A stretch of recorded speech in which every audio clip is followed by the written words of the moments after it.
د خوست د بدني روزنې او سپورت امریت له لوري د ټینس بال فدراسیون په چوکاټ کې د خپل وطن او ګل وطن په نوم د ټینس بال کرکټ سیالۍ چې 8 لوبډلې پکې ګډون لري پیل شوې. د خوست د بدني روزنې او سپورت امیر ویل د سیالۍ د ځوانانو د یووالي او اړونده لوبې د لا ودې په موخه پیل شوې.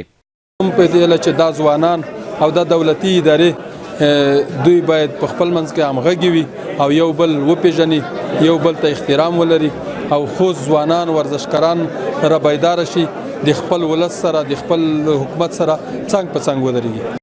په خوست کې د ټینس بال فدراسیون مسؤل هم په خپلو خبرو کې د یادو لوبو په پیل خوښي وښوده او زیاتولی دغه سیالۍ د ټینس بال د لا معیاري کولو لپاره ګټورې دي.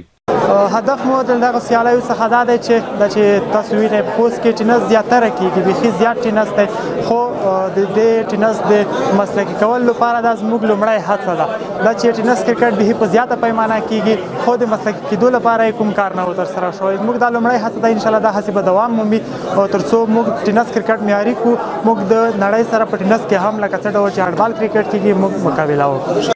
د ټینس بال لوبغاړو هم یادې سیالۍ ګټورې وبللې او د اړونده چارواکو یې د ورته سیالیو غوښتنې لرلې. لومړی پړاو دی چې په خوست کې داسې قسم سیالۍ برابره شوې دي. موږ ډېر خوښ یو د دولتي چارواکو څخه او همدارنګه د خوست د ورزش ادارې څخه چې موږ ته داسې سیالۍ په لاره اچولې دي.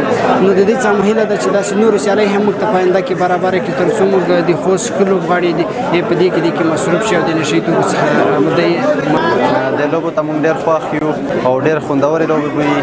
د نورو خلکو نه مو هیله مو دا ده چې د لوبې نږدې نه وګوري او خوند ترې واخلي. د یادونې ده چې په یادو سیالیو کې د دغه ولایت د کرکټ ټینس بال 8 لوبډلو ګډون کړی چې غوره لوبغاړي به د اړونده فدراسیون له لوري وستایل شي.